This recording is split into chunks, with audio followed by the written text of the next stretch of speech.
Louise and I are here together. We're a great team. We work a lot together. We do. And it's so much fun. And one thing that we teach a lot of people around us is muscle testing.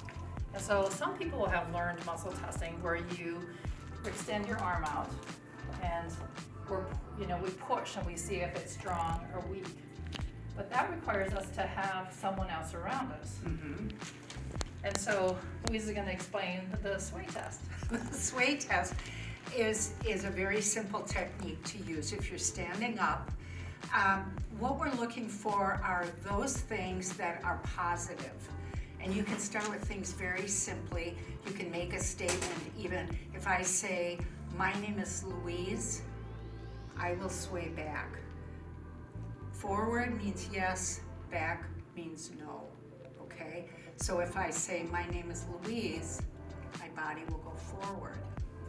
And you can do it with anything. You can do it with the food you eat.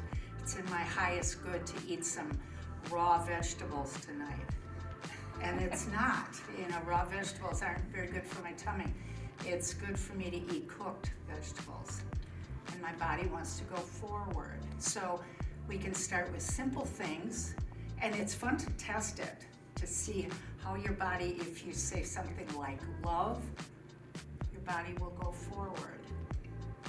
If you say hate, your body kind of goes back. We always say, if it's when you meet someone and you're really engaged with them, you sit forward in your seat, you really want to hear what they're saying, and if it's somebody that you're not comfortable with, you tend to sit back in the chair. So you're doing it already, you just have to be aware of it. A lot of our body language, if we're paying attention, is giving a lot of how we're feeling or how other people are feeling. And so as we're learning about this, it's like paying attention to our body, paying attention. And one thing that we love about the muscle testing and the testing is that you're actually taking a moment to check in. So much of our lives we aren't checking in to what really is good or bad for us. And so the muscle testing makes us stop and actually check to see, is this a good thing or a bad thing for us?